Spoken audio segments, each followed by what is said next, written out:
Glória a Deus, glória a Deus. Alô, alô, alô, alô, alô, alô, alô, alô, alô, alô, alô, alô, alô, alô, som, é isso. Maravilha. Boa noite, irmãos e irmãs. Graça e paz do Senhor sobre a sua vida, em nome de Jesus. O pastor Evandro falou sobre os projetos, né, o nosso projeto social, e alguém que está representando o projeto social está ali fora vendendo escondidinho. Se você tiver coragem de comprar, eu já comi o meu na hora do almoço. Estava maravilhoso. Então, sim, já estou fazendo a propaganda. Nosso tema hoje, nós estamos dentro de um momento muito especial da igreja, que é a 33ª Conferência Missionária, as vésperas da 33ª Conferência Missionária. Na semana que vem, sexta, sábado e domingo, o agito total, certo? Então, para você ter uma ideia como isso é tão importante e o quanto isso impactou a nossa vida, eu estava presente na primeira conferência missionária, aqui. Não era nesse templo, era no templo ali em cima, mas eu estava presente na primeira conferência missionária. E Deus tem feito uma história muito especial, construído uma história muito especial no nosso meio, na própria igreja, na expansão do Evangelho na cidade e também em vários países, fora do nosso arraial, do nosso país. E Deus tem estabelecido algo muito, muito, muito especial. Eu queria desafiar você mesmo, participe disso, seja impactado pela palavra, deixe o Espírito Santo sacudir seu coração aí, mexer com aquilo que Deus tem colocado para a sua vida. Nossa função nesse tempo é preparar você, é trazer um desafio para a sua vida, para que o seu coração, a sua mente e o seu coração estejam preparados para isso. Nós queremos partilhar da palavra do Senhor. Eu queria que você abrisse sua Bíblia no Evangelho de João, Mateus, Marcos, Lucas, João, o quarto Evangelho, e o capítulo 6, o verso de número 9.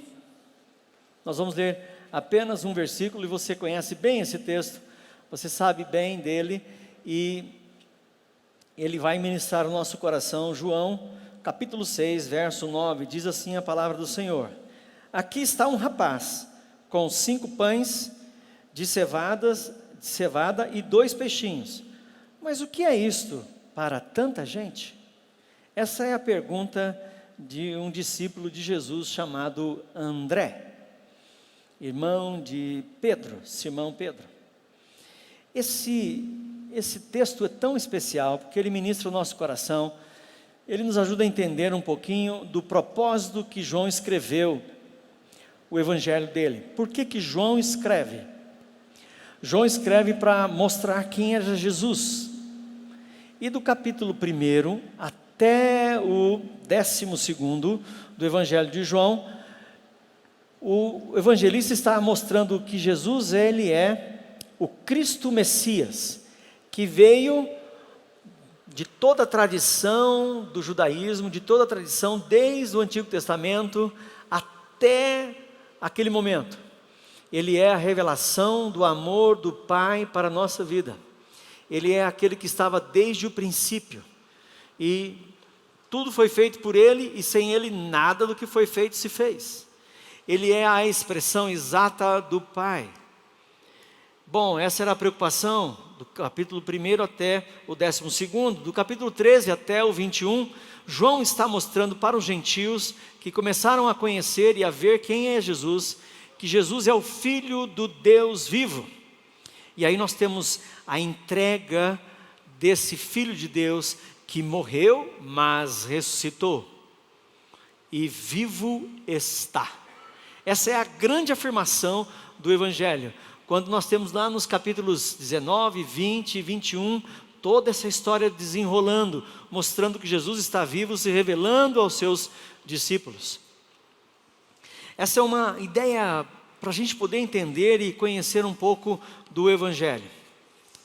Esse menino, esse rapaz, ele entrega tudo aquilo que ele tem nas mãos dos discípulos. E os discípulos entregam para Jesus. De uma maneira muito especial, o tema da nossa conferência missionária esse ano será Mostra-nos o Pai. Mostra-nos o Pai. É como se esse tema perguntasse assim, alguém que não conhece Jesus perguntasse para Elce, Elce, mostra-nos o Pai. E aí a revelação vai estar sendo colocada, falada. Alguém pergunta para o Paulo Vasconcelos, Paulo, mostra-nos o Pai. E aí essa é a tarefa da igreja, esse é o desafio da igreja para a minha vida e para a sua. Mostra-nos o Pai. As nações estão clamando, mostra-nos o Pai. Muito bem, eu quero pedir que você esteja junto comigo, repetindo depois de mim, uma frase que a gente vai usar ela 4 vezes, certo? Nós vamos usar ela 4 vezes. A frase é a seguinte: eu quero participar de um milagre. Tudo bem? Entendeu? Vamos lá de novo? Eu quero participar de um milagre. Agora só vocês. Mais uma vez? E é exatamente isso que começa a nossa história. Com um menino, com 5 pães e 2 peixes, querendo participar de algo muito especial. Bom, e aí você poderia me perguntar assim, pastor, para eu poder participar de um milagre de Deus, o que eu tenho que fazer? O que eu tenho que fazer para eu poder participar de um milagre? A resposta é bem fácil. Gênesis capítulo 12, de 1 a 3, Deus está chamando um homem, e aliás, não só um homem, mas a sua família, para Abraão e sua casa, dizendo assim, você vai ser, Abraão, uma grande bênção para as nações. Eu vou te abençoar, e por isso você vai ser bênção para as nações. O Salmo de número 67, ele é um texto muito, muito bonito também, que ele diz assim, seja Deus gracioso para conosco e nos abençoe. Por que Deus vai fazer isso? Para que você também seja bênção para as nações. Olha que maravilha! Então esse menino tem essa cabeça, essa herança do Abraão, essa herança dos Salmos, ele tem isso no coração dele, ele está guardando isso dentro dele. Ele é um rapaz que entrega o que é seu, ele não tem impedimentos, o coração dele não está cheio de egoísmo, ele não pensa só nele, ele não está impedido pela família, ele não entrega algo ruim, imperfeito, quebrado. Eu já comi, enchi a barriga, agora então eu posso dar esse restante aqui, o que sobrou eu vou dar. Não, ele entrega algo que era de grande importância para ele. Eu queria que a gente pudesse pensar um pouquinho aqui, e eu vou explicar por que eu escolhi a gente entrar um pouquinho no mundo do jovem, no mundo dos adolescentes e dos jovens. Por quê? Porque o texto fala de um rapaz que veio e entregou. Ele não fala de um ancião, não fala de uma criança, não fala de uma mulher, ele fala de um rapaz que veio e entregou tudo aquilo que ele tinha nas mãos do Senhor. E aí a gente está dizendo, pensando que esse rapaz não teve impedimentos para poder fazer isso. Foi isso que a gente acabou de afirmar. Então, quando a gente lida com o trabalho dos jovens, adolescentes, e também hoje nós falamos dos adultos que já estão bem na sua vida, que estão bem resolvidos, casados, outros que já passaram por problema da separação, estão vivendo agora a possibilidade de algo novo, ou alguém que ficou viúvo ou viúva, que está olhando aí assim no mundão e dando uma olhada assim, e falou, e agora? Será que Deus tem alguém para mim, alguém preparado para a minha vida? Bom, e a gente enrosca com uma coisa bem especial, que é a consagração da minha vida sexual, da pureza, da minha sexualidade, pois essa área, ela pode ser uma bênção de Deus para a nossa vida, mas ela também pode ser um empecilho. Quantos jovens, quantos adultos, vamos dizer, quantos líderes, quantas pessoas estão hoje perdendo a sua condição de servir ao Senhor por conta de impureza, por conta dessa vida sexual desregrada, por conta de uma vida que não foi consagrada nas mãos do Senhor.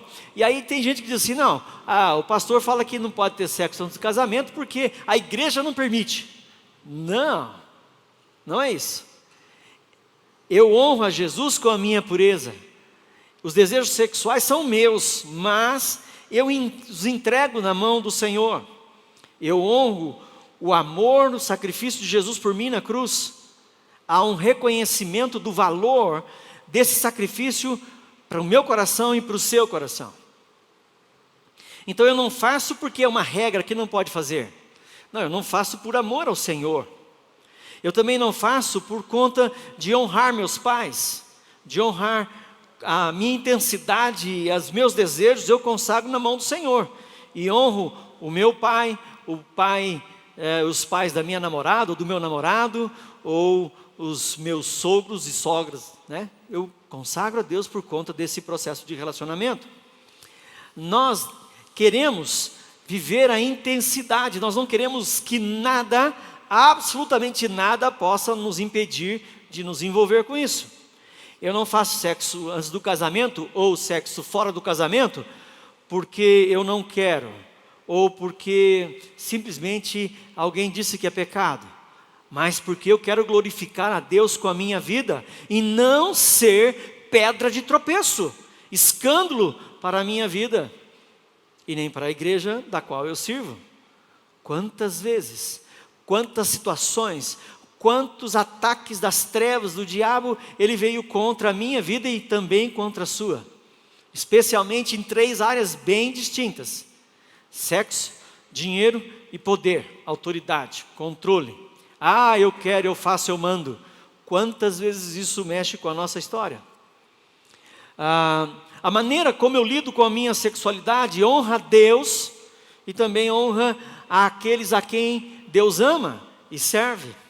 Quantas vezes eu e você fomos julgados como crentes, né, entre aspas, olha aquele crente o que fez, né? Nós vimos esses períodos aí, de gente que mata, uma esposa que mata o marido, que é pastor, e aí o outro que abusa de uma criança que é menor, e aí escândalos e mais escândalos, exatamente dentro dessa estrutura de uma vida sexual, e que deveria ser consagrada ao Senhor, que deveria ser dedicada a Deus para glorificar o nome do Senhor, não apenas porque alguém disse que não pode fazer, mas por amor, para que eu e você não tenhamos empecilhos. Eu estou falando de um exemplo, nós conversamos algumas coisas sobre isso, mas outras coisas, outros impedimentos também podem estar presentes na nossa vida hoje. Por exemplo, a droga e uma vida totalmente desregrada desqualificou um grande jogador de futebol, o Adriano Imperador. Jogou na Juventus, jogou para cá no Brasil, jogou no Flamengo, jogou em muitos times, mas cadê o Adriano? Se perdeu no meio de tantas coisas. Talvez aquele churrasco de domingo esteja atrapalhando alguns irmãos que estejam em casa, porque aí não vem no culto de manhã, porque está preparando o churrasco, certo? Está arrumando a carne, limpando os espetos, arrumando a grelha, comprando o carvão, mas aí depois do churrasco, ele comeu tanta carne e bebeu tanto, que agora não vem na igreja porque já está meio variadinho, né? Então agora também não vou no culto à noite porque está meio calibrado. Então o churrasco, o almoço, que é algo legal, atrapalha tanto ele vir no culto de manhã como vir no culto à noite. A ganância pode me impedir de servir ao Senhor, porque o acúmulo, a avareza, o amor ao dinheiro pode ser maior que o amor de Deus na minha vida. Eu posso desejar tanto dinheiro que imagina que eu vou colaborar com missões, imagina que eu vou comprar o escondidinho do projeto, nem pagando dinheiro. A ganância. A arrogância pode me impedir de servir aqueles a quem Deus ama. Nós tivemos o pessoal aqui, dos jovens, junto com o pastor Fábio e o pastor Gustavo lá, que juntaram com as células, levantaram um recurso e foram ser bênção de Deus na vida de crianças. O Evandro deu um número aqui de 200 crianças. Quantos estavam preocupados com isso? Quantos? Eu estava conversando hoje com o pastor Gustavo, e ele falando sobre isso, e eu fiz uma pergunta para ele. Falei assim: Gustavo, se a igreja não fosse lá, alguém iria? Ele disse: não, ninguém foi. Ninguém foi. Se a igreja não se levanta em nome do Senhor Jesus para ser instrumento de bênção, dificilmente alguém vai. Talvez o medo da Covid possa impedir muita gente de fazer alguma coisa em prol de alguém hoje. Eu quero participar de um milagre, então eu vou me dispor a entregar e consagrar, e vou orar pela minha vida, e vou olhar para a minha vida, para que nada atrapalhe o meu relacionamento de consagrar a minha vida ao Senhor. Amém, irmãos? Amém, irmãos de casa? Nada, em nome de Jesus, atrapalhe a sua vida de consagração a Deus. Ai, pastor, mas agora eu estou trabalhando demais. Ai, pastor, mas agora eu estou ocupado demais. Ah, pastor, mas agora eu tenho tantos afazeres e eu não posso. Vamos dizer pela segunda vez? Eu quero participar de um milagre. Como eu vou participar de um milagre, pastor? Eu quero me dispor. Eu quero consagrar a minha vida. Em segundo lugar, eu vou usar o que Deus já me deu. Olha que maravilha. Tem gente que diz assim para mim: pastor, o dia que eu tiver a sabedoria do pastor Evandro para pregar, eu vou fazer alguma coisa. Olha, vai ter que viver pelo menos mais uns 120 anos, né? Mais ou menos assim, né? O dia que eu tiver a minha condição de trabalhar com crianças como o pastor Mateus trabalha, eu vou. Quando tiver a sabedoria, o desenvolvimento do pastor Rodrigo, eu vou. Aí não, né, gente? E a gente coloca um padrão, né? Quando eu cantar igual a Ana Paula Valadão, aí agora eu vou servir no ministério. Agora eu vou. Quando eu tocar igual, aí a gente põe aqueles padrões lá em cima, assim, que a gente sabe que nunca vai chegar, né? Aí não vai dar certo. Quando a gente anima, gente, quantas coisas a gente coloca. Você crê que Jesus pode usar o que você é e tudo o que você tem? Sim ou não? Vou perguntar de novo, porque vai que você cochilou entre um ponto e outro do sermão. Vamos lá de novo, vou perguntar na casa aí, por favor, me ajude, eu quero ouvir você aí do prédio, certo? Você crê que Jesus pode usar o que você é e tudo o que você tem, sim ou não? Sim. Ouvi lá do prédio também, ó. Beleza. Que bênção. Isso aí, irmãos, Deus pode usar você. Aquele rapaz, o que ele tinha? 5 pães e 2 peixinhos. O livro de João traz um detalhe que nenhum outro traz. Eram 5 pães e 2 peixinhos, 5 pães de cevada. O que era? Ele fala da cevada. Porque era uma farinha mais barata. Não era a farinha mais chique de trigo. Era uma farinha mais barata. Então esse era alimento, era o PF mais barato que você podia comprar. 5 pães e 2 peixes, pronto, toque, pode comer. Prato feito, o que você achar mais barato por aí era mais ou menos isso. O pão, esse alimento também, 5 pães e 2 peixinhos, era tido como o prato do pobre, a comida do pobre. Aquele jovem não tinha lá uma coisa requintada nas suas mãos. Ele tinha 5 pães e 2 peixinhos e 5 pães ainda de cevada. Se a gente fosse pensar hoje, seria aí 5 pães daquela farinha mais em conta possível e manjubinha e sardinha, certo? Manjubinha, por favor, se você me convidar para ir na sua casa, eu já comi todo o estoque de manjubinha possível na face da terra, não preciso de mais nada, amém, irmãos? Não é arrogância, hein? Não é arrogância. Vou explicar para você. Durante muitos anos da minha vida eu convivi com um pai alcoolista. E aí, vindo do boteco, o que ele trazia do boteco? O que ele trazia do boteco? Então, irmão, já por favor, você já sabe o que eu vou dizer o restante. Não quero mais comer manjuba. Já comi a minha dose. Já foi. Eu comi durante anos isso. Era isso e aquela linguicinha chamada cabo de rei. Tem gente que fala assim, nossa, eu faço uma linguiça cabo de rei maravilhosa. Eu falei assim, benção, pode ficar, comer tudo. Não vou nem atrapalhar a sua dieta. Irmãos, não dá, né? E aí essa era a comida simples do dia a dia. Talvez você possa olhar para Deus e dizer assim, Deus, mas eu não tenho todo o conhecimento, mas eu não tenho toda a habilidade, eu não tenho todo o envolvimento, eu não tenho todo o desenvolvimento para falar, para pregar, para anunciar, eu sou tímido, eu tenho limitações, eu também não tenho tudo isso. Você sabe que Deus pode usar tudo que você tem? Vamos ler isso na Bíblia. 1 Coríntios capítulo 12, verso de número 7. 1 Coríntios capítulo 12, verso de número 7.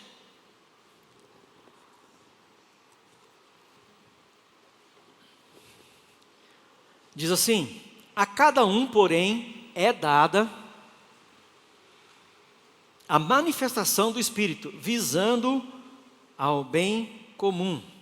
A cada um é dada a manifestação do Espírito. Isso quer dizer que o Espírito Santo impregnou na sua vida um dom espiritual ou mais. Então você não pode dizer para mim assim, eu não consigo, eu não sei se eu tenho um dom. Talvez você não conheça o seu dom. Talvez você precise, na hora que voltar às classes aqui da escola dominical, fazer a classe do pastor Evandro lá, de dons espirituais.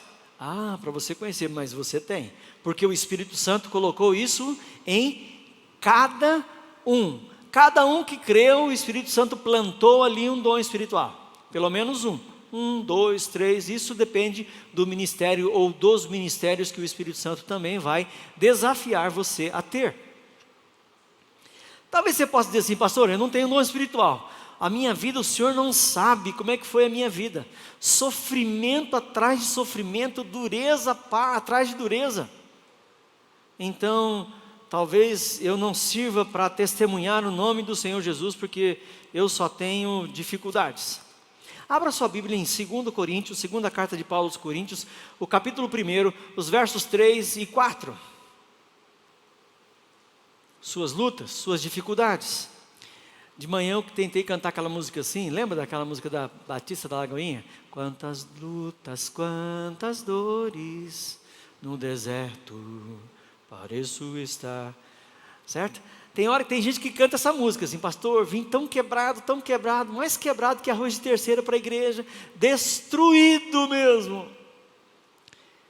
2 Coríntios capítulo 1, verso 3 e 4. Bendito seja o Deus e Pai de nosso Senhor Jesus Cristo, Pai das misericórdias e Deus de toda consolação, que nos consola em todas as nossas tribulações, para que, com a consolação que recebemos de Deus, possamos consolar os que estão passando por tribulações. Certo? Deus consolou o seu coração, Deus trouxe você para cá, Deus alcançou você lá, como diz o Salmo 40, num poço, num tremedal de lama, tirou os seus pés da lama e firmou na rocha que é o Senhor Jesus. Agora você está passando pelas tribulações e Deus está consolando o seu coração. Pergunta para mim e para você: Deus pode usar as lutas que você viveu para glorificar o nome dEle? Amém, igreja? Amém, irmãos? Porque eu estou contando para você a minha vida, parte dela. Não é fácil. Quando eu converso com alguém que vem dessa história de alcoolismo, de envolvimento, de pessoas difíceis, de situações complicadas, eu digo para ele assim: eu sei o que é isso. O Senhor restaurou a minha vida, restaurou a minha identidade, restaurou a minha filiação em Cristo Jesus. Porque para mim a palavra pai era muito complicada, era sinônimo de dor, de tristeza, de problemas, de dificuldades, de contas a pagar nos botecos. Isso era para mim situações, definições de pai. Jesus tem que restaurar muita coisa na minha vida. Ele fez um trabalho, eu acho que eu dei muito trabalho para o Espírito Santo. Porque o Senhor foi construindo. E quando Deus me desafiou a servi-lo, Ele não me desafiou quando eu estava pronto. Ele me desafiou quando eu fui despertado. Quando eu entreguei o meu coração, Deus veio, eu quero falar com você, Juliano. Deixa eu ministrar o seu coração. Eu falei, mas Senhor, logo eu, tem tanta gente boa aí, chama esse povo aí. O Glauco que toca bem violão, barbaridade, chama ele lá, Senhor. Ele nem tinha casado com a Simone ainda. Eu falava, não, Senhor, chama o Glauco lá, o Claudinho, tem um monte de gente aí, vai, chama esse povo lá. E Deus foi me chamar, gente. Eu estava pronto? Ainda não. Mas eu disse para ele, Senhor, o que está aqui nas minhas mãos, nas tuas eu coloco. Não é muita coisa, Senhor. Tem muita decepção, tem muita tristeza, tem alguns sonhos já frustrados, tem algumas tristezas que estão martelando a minha cabeça, tem um sentimento de inferioridade horroroso. Está aqui.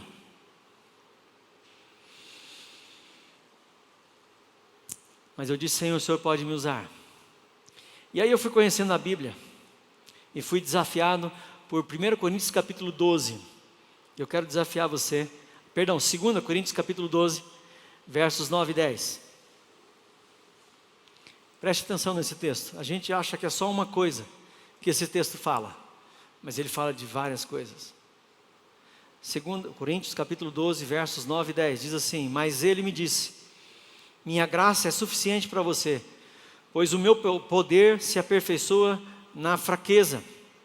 Portanto, eu me gloriarei ainda mais alegremente em minhas fraquezas, para que o poder de Cristo repouse em mim. Por isso, por amor de Cristo, regozijo-me nas fraquezas, nos insultos, nas necessidades, nas perseguições, nas angústias, pois quando sou fraco, é que sou forte. Deus pode usar as suas fraquezas, irmãos. Deus pode usar os seus insultos, irmãos. Você já foi insultado, você já foi humilhado. Deus pode usar as suas necessidades, irmãos. Deus pode usar as suas angústias, irmãos. Deus quer superabundar na sua vida.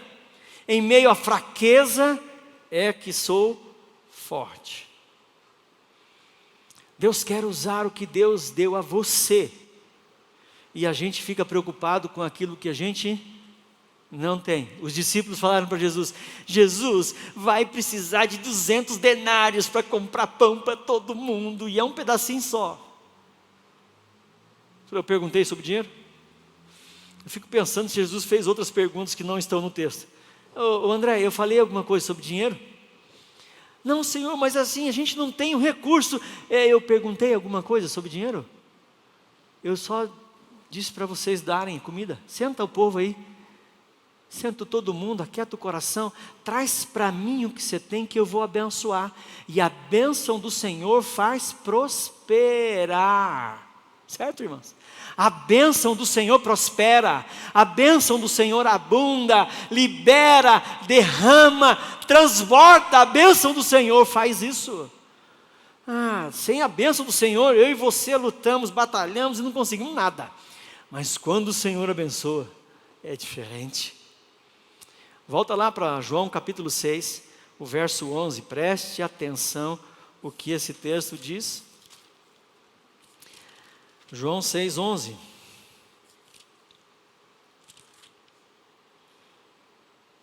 Então Jesus tomou os pães e deu graça e repartiu entre os que estavam assentados, tanto quanto queriam, e fez o mesmo com os peixes. Jesus toma na mão e dá graças. Então, eu quero participar de um milagre, então eu vou entregar nas mãos do Senhor Jesus aquilo que Ele já me deu. E a gente fica lutando, brigando, querendo aquilo que Ele não entregou ainda. Ele vai dar. Ele vai dar. Mas a gente fica, ai Senhor, se eu tivesse, eu não tenho, não consigo, não vou, não faço, não dá certo. Eu vou me envolver com missões de jeito nenhum, Senhor, eu não tenho a menor condição. É verdade, essa é uma realidade que você acertou. Você não tem, mas o Espírito que move em você ama os perdidos. Senhor, eu não tenho amor suficiente pelo pecador. É verdade, você não tem, porque você pode ter um monte de coisas, até falar assim, aquele povo, vou pregar para os ninivitas, né, Evandro? Não dá, ninivita não tem condição. Não vou pregar para o gentil, de jeito nenhum. Por quê? Porque em mim não existe esse amor, mas no mover do Espírito Santo, Ele nos enche com essa plenitude desse amor que vem do Pai, porque o Pai ama o ninivita, o Pai ama os gentios, o Pai ama o perdido, o Pai ama aquele que está longe, o Pai ama, e o amor é derramado sobre nossas vidas. Vamos dizer pela quarta vez, aliás, eu quero participar de um milagre. Vamos lá? Como é que eu vou fazer? Eu quero participar do milagre, então eu preciso me consagrar. Eu quero participar do milagre, então eu preciso usar aquilo que o Senhor já me deu. Eu quero participar de um milagre e vou dar glórias a Deus, não ao Juliano. Não à IPI Central de Presidente Prudente, não ao pastor Evandro, não ao missionário que pregou, eu vou ser grato a ele, como eu sou grato a Deus pelas pessoas que falaram de Jesus para a minha vida, como eu sou grato, mas a glória não é da pessoa, é de Jesus. Você quer ver uma coisa interessante? Olha o que esse texto está nos mostrando. Esse texto de João, o capítulo 6, é o 4º milagre que Jesus faz. É a segunda vez que nós estamos entendendo um pouquinho do contexto histórico da história. João é tão didático, que ele escreve as 3 estadias de Jesus em Jerusalém, na época da Páscoa. Jesus tem o seu ministério, ele começa o seu ministério na Galileia, certo? Então ele passa bom tempo lá. Chega na época da Páscoa, ele vem e desce para Jerusalém, para pregar também. Então, a primeira vez que João relata a sua descida de Jesus da Galileia para Jerusalém, é lá no capítulo 2, verso 13. Essa é a primeira passagem que Jesus tem, a primeira Páscoa, o primeiro ano do ministério de Jesus. O segundo ano é exatamente esse aqui. Começa o período em que Jesus está se preparando, saindo do lago de Tiberíades, do mar de Tiberíades, do mar da Galileia, e vai descer para Jerusalém, para a festa da Páscoa. Olha o 6,4. Estava próxima a festa judaica da Páscoa. João está dizendo isso, por quê? Porque Jesus depois vai mais uma vez, no 3º ano de ministério dele, em João capítulo 12, verso 12, ele vai novamente para Jerusalém. Ele sai da Galileia e vai para Jerusalém. João capítulo 12, verso 12, é a 3ª e última vez que ele vai para Jerusalém. E aí a gente tem uma cronologia bem interessante de Jesus e seu ministério. 2,13, o primeiro ano. 6,4, o segundo ano. 12,12, o terceiro ano. Os 3 anos de ministério de Jesus. E agora ele vai para Jerusalém, e é a última ida dele para Jerusalém, e lá ele vai ser crucificado, morto, e vai ressuscitar. Mas preste atenção, tudo isso nasce do coração de Jesus. O verso 5, se você olhar para o seu texto aí, você vai ver que é Jesus que pergunta para Felipe, outro discípulo, onde compraremos pão para esse povo todo comer? É Jesus que quer alimentar a multidão. É Jesus que recebe no verso 9 os pães e peixes. No verso 10, é Jesus que dá estratégia para nós. Divide a multidão em grupos de 100, grupos de 50, e aí cria um caminho. Você imagina 5.000 homens, fora mulheres e crianças, assentados numa relva, num campo. Tinha que ter caminho, tinha que ter passagem, senão todo mundo aqui, a barriga de todo mundo ia estar cheia, e lá no fundão não chegou ninguém ainda para distribuir. Então tem que ter caminho, tem que ter grupo, tem que ter estratégia. Jesus dá as estratégias. Preste atenção, a gente que quer trabalhar com missões, que a gente que quer ser um missionário do Senhor para pregar o Evangelho aonde Ele nos enviar. Jesus desejou alimentar a multidão, Jesus deu os pães, recebeu os pães e peixes, Ele deu a estratégia da distribuição, Ele abençoou. No verso 11, Ele toma nas mãos e diz: Senhor, te dou graças por esse alimento. Ele que multiplica o recurso. Se você está achando aquilo que Jesus fez, está fazendo nessa igreja para alcançar outra igreja plantada lá no Brasil Novo, quanto que a gente teria? Quase 400 mil reais para tirar daqui e, pode construir. Não, o Senhor multiplica, e a gente fez isso com o Brasil Novo, a gente está fazendo isso com o Brasil Novo, a gente fez isso com o Vale do Sol, a gente fez isso com a Ana Jacinta, a gente entregou para eles. Por quê? Porque a gente não pode dar não, porque a gente tem que usar tudo para nós, aqui tudo para nós. A gente investiu durante esses 33 anos em missões, fora do país. Tem gente que conheceu a Jesus que a gente nunca viu a cara, a gente não sabe nem quem que é, a gente só vai encontrar no céu. Mas a gente investiu. E vou dizer uma coisa para você, um segredinho do conselho dessa igreja: nunca faltou nada. Certo, Paulo? Nós nunca passamos necessidade, porque o Senhor trouxe, a gente investiu aqui, ali, lá e acolá, certo? Nós investimos na nossa Jerusalém, na nossa Samaria, na nossa Galileia e até os confins da terra, temos investido,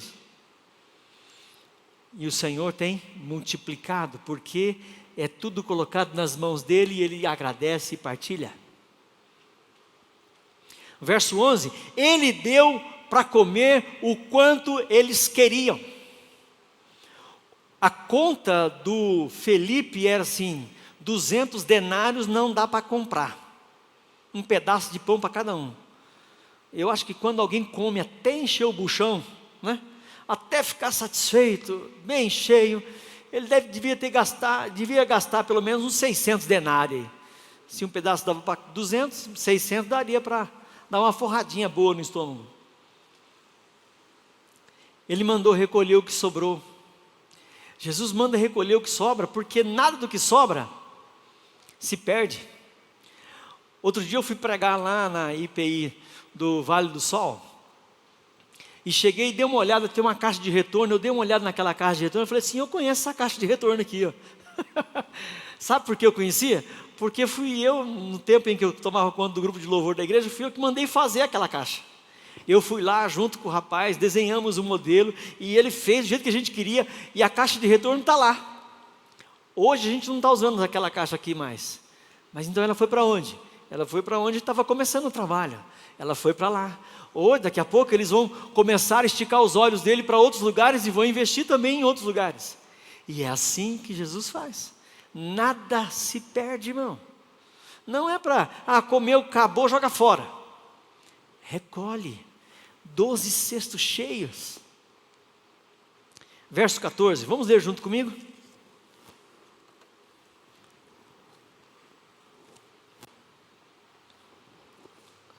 Depois de ver o sinal maravilhoso que Jesus tinha realizado, o povo começou a dizer: sem dúvida, este é o profeta que devia vir ao mundo. Esse olhar das pessoas que viram um milagre, eles começaram a lembrar das palavras do Antigo Testamento. Sabe por quê? Porque Jesus naquele momento estava revelando o Pai, estava mostrando o Pai. Esse é o tema de novo, vou falar para você, da nossa conferência missionária. O Senhor Jesus estava revelando o Pai, mostrando que as promessas do Antigo Testamento se cumpriram nele. E as pessoas estavam dizendo: realmente, este homem é o profeta que a gente estava esperando. É ele. Eu e você vamos ser desafiados a cada dia, mais e mais, neste tempo, para revelar o Pai. Quem você crê? A sua vida vai mostrar quem você crê. A minha vida vai mostrar em quem eu creio. a minha vida e a sua vida deve mostrar o Pai. E aí a gente começa a enroscar. Aí nós temos que voltar lá no começo de novo. Quando um jovem que não tinha nada na sua vida que o impedisse de empecilho, ele disse: Senhor, está aqui. A pergunta para mim, para você hoje é: você está disposta a entregar nas mãos do Senhor a sua vida, o que você tem? Talvez para você possa ser pouco, o prato do pobre, 5 pães de cevada e 2 peixinhos. Talvez você esteja hoje aí com a sua cabeça pensando: o que eu posso colocar nas mãos do Senhor? Coloque aquilo que o Pai já te deu. Pastor, não estou entendendo. Senhor, eu quero dedicar ao Senhor a minha casa, minha família. Porque talvez Deus não chame você para a obra missionária fora do país, ou para ser pastor ou pastora. Deus não traga o desafio para você, mas talvez vá chamar o seu filho, a sua filha. Talvez você vai ser o abençoador de uma geração que virá a levantar a igreja em meio a um avivamento. Nós estamos dentro de um movimento chamado Movimento Nacional de Oração, da IPI do Brasil, nascido no ano passado. E eu quero dizer para você, com muita alegria no coração, que nós já levantamos 400 intercessores para orar de domingo a quarta-feira, sem interrupção nenhuma nesse horário. E nós queremos chegar até sábado, para orar todos os dias da semana, todos os dias do ano e por muitos anos. Homens e mulheres, queremos levantar em torno de 1000 intercessores no Brasil inteiro. Eu fui responsável por desafiar e articular todo o nosso estado de São Paulo. Olha que pouca coisa. Eu quero que você me ajude em oração. São 257 igrejas, 27 presbitérios, 6 sínodos. Certo? Pouca coisa. Para desafiar. Se a gente tiver 2 intercessores de cada igreja, a gente já tem metade do trabalho feito. Certo? Nós queremos homens e mulheres para orar, para clamar. Nós estamos vendo um novo mover de Deus, buscando, desejando, pessoas, essa semana eu mandei lá no grupo do WhatsApp desse grupo de oração, dessa torre de oração de domingo, a seguinte frase. Tinha algum irmão lá que falou assim: irmão, eu estou na oração faz 2 semanas e não colocaram o meu nome. Alguém meio bravo assim já, né? Eu falei: que maravilha, essa igreja que eu quero fazer parte. Gente desejando e desejando fazer parte do ministério de oração. Olha que maravilha, põe meu nome por favor. Brigando para orar. Ah, que boa, hein? Já pensou isso, irmãos? Desafiar o seu coração, interceder 1 hora na semana, não pelos pedidos pessoais, não por doença desse ou daquele, mas pela igreja, por mais conhecimento do amor de Jesus, por mais poder, ousadia do Espírito Santo. Enquanto nós estamos aqui, existem pessoas, homens e mulheres que estão orando por mim e por você, para que o mover do Espírito seja sobre a vida das igrejas, dos pastores, da liderança da igreja, para que o mover de avivamento venha sobre nós e nos impulsione a caminhar, a pregar o Evangelho, a ter a cada dia mais fome e sede da palavra, desejo de falar do amor de Jesus. Você está aqui abençoado, porque tem gente com o joelho dobrado, clamando por sua vida. E vou dizer uma coisa bem legal para você. Eu estou envolvido com isso e já estou treinando um outro pastor que vai me substituir. Sabe por quê? Porque eu quero assumir daqui a pouco um mover de oração para o nosso presbitério e também para a nossa igreja. Você imagina?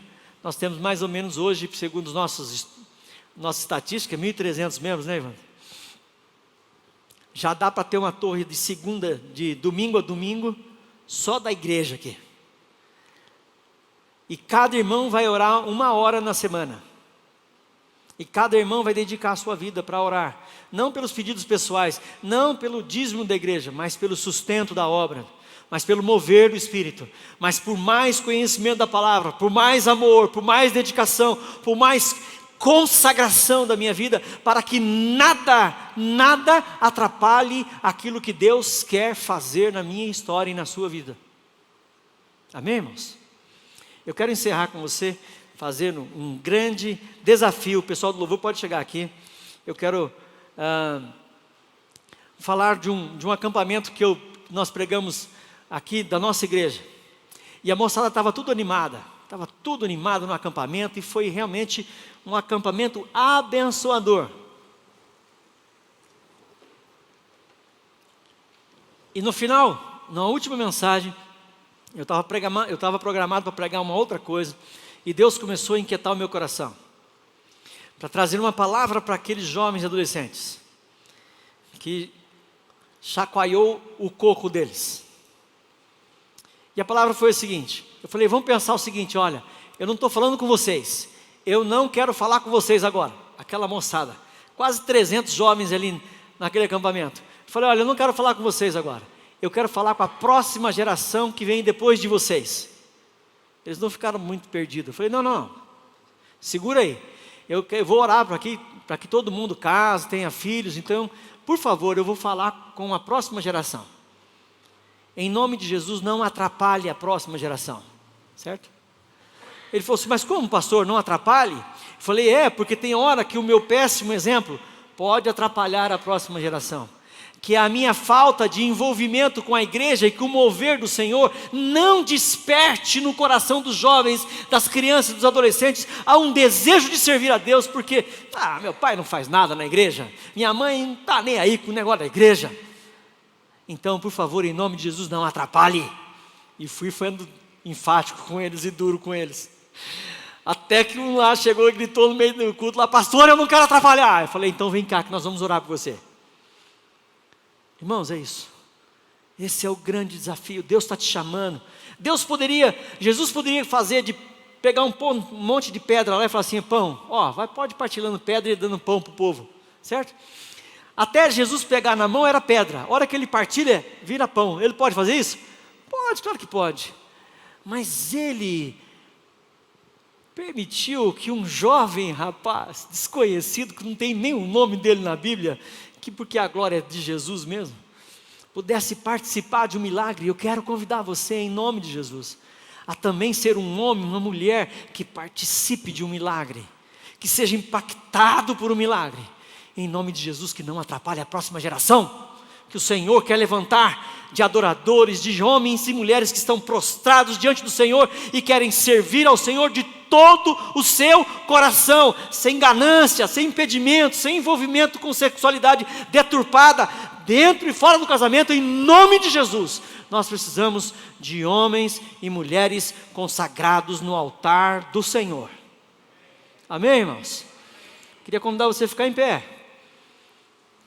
Eu não vou pedir para você vir aqui na frente, que agora nós não podemos chamar todo mundo para fazer a aglomeração, certo? Mas eu quero desafiar você no seu banco, você na sua casa, em nome de Jesus. Por favor, não permita mesmo. Infelizmente, hoje nós estamos tendo pessoas que estão envergonhando o Evangelho de Jesus.